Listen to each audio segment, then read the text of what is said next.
Hi, everybody, it's Tim, and this is what I saw when I saw Star Wars, also known as Episode 4, A New Hope, which I first saw in the movie theater when it was released in 1977, and I was in the 4th grade. I want to talk about some of my favorite scenes in this movie, with an emphasis on creative choices in writing and in storytelling.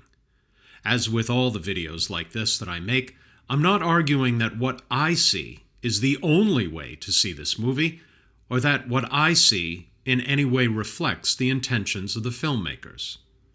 Ready? Here we go.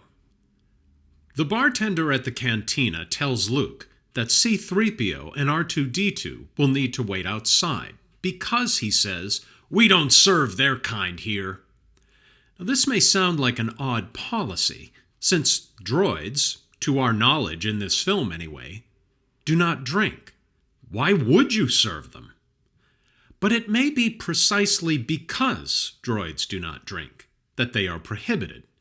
The cantina does not appear to be a large establishment. Space is at a premium. The owners may prefer that available seats and tables be taken up by paying customers who are able to drink. Now, you could take the bartender's line as a sardonic joke, that this cantina will serve rodent men, walrus people, devils, and all manner of aliens, but they draw the line at droids. But is that all this line is meant to be? A joke? Of course, the bartender's line sounds very much like the owner of a diner who refuses to serve black people. Lucas may be hinting that in this universe, which is at once futuristic and took place a long time ago, you can have flying cars and spaceships, but you will still encounter prejudice. I like the fact that Lucas doesn't explain why the cantina doesn't allow droids. In lesser hands, one of the characters would have had an exposition moment to say why this policy exists, or the line wouldn't be there at all. Luke could have just told the droids to wait in the speeder while he and Ben go into the cantina. My guess is that the reason why the cantina prohibits droids is because it has a very shady clientele. Droids see things and hear things, and, having no use for money, droids cannot be bribed. If you were running a bar where your clientele depended on secrecy, the last thing you would want to have around are impartial observers and recorders of information. The cantina could never admit that illegal activities go on there, so to cover up for it, they make up a policy excluding droids. George Lucas has a reputation for writing clunky dialogue, but I don't think that's always true. Let's take a look at this exchange. Han Solo tells Ben and Luke that the cost of transporting them and the 2 droids from Tatooine to Alderaan is $10,000. Now, because this movie takes place on another planet, we don't know what 10,000 translates to in US dollars, or whether or not that's even a fair price. So Lucas needs to convey this information to us somehow. Lucas has Luke express incredulity at the fee of $10,000 and provide us with context by saying, we could buy our own ship for that. Ben sits Luke down, then makes a counteroffer in which he bids lower and higher at the same time. Ben promises $2,000 now, plus $15,000 when they reach Alderaan. 17, huh? Says Han Solo, clearly impressed. And even though that puts only $2,000 in his hand right now, he doesn't negotiate any further. You've got yourself a ship, he says. But why have these characters negotiate at all? I'd argue it's because Lucas is deftly laying the groundwork for the end of the movie. If Han Solo had told Ben, transport to Alderaan is $10,000. I need $10,000 right now in my hand or no deal. That would have revealed Han Solo to be someone who is rigid inflexible. But showing that he's willing to haggle, that he can change his mind, sets up that at the end of the movie, he will change his mind, and he does the right thing by joining the Battle of Yavin. If Ben's counteroffer had tripled Han Solo's fee to $30,000, that might have scared Han Solo off, making him wonder why Ben and Luke are willing to pay so much for a simple trip. And doubling the fee to $20,000 might have seemed too pat, too tidy, suggesting that Ben could have ponied up a few thousand more than that. But if Ben comes in just under doubling the fee, that might be just enough to get Han Solo's interest, not scare him off, and bind him with a promise of a future payoff.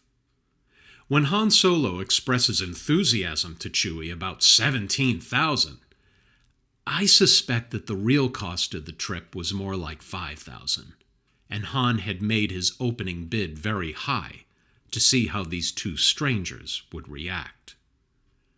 When our heroes get to the Death Star, Luke plays upon Han Solo's love of money, or his need of money, by suggesting there might be a handsome reward for rescuing Princess Leia.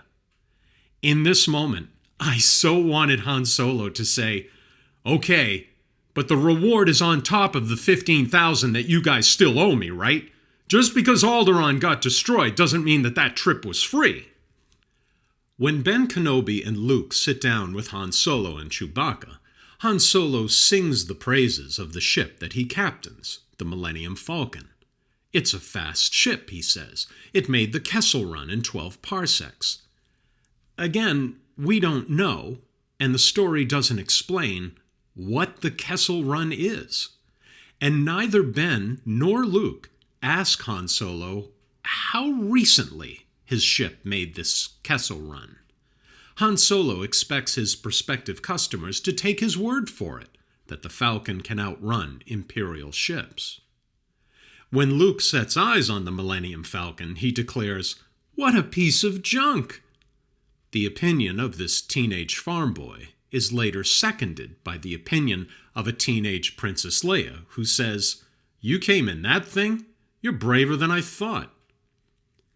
There are two subtle things at work here, I would argue. The first is that George Lucas very well knows the affection that people have for their first car, which is usually a beater or an outdated model constantly in need of repair.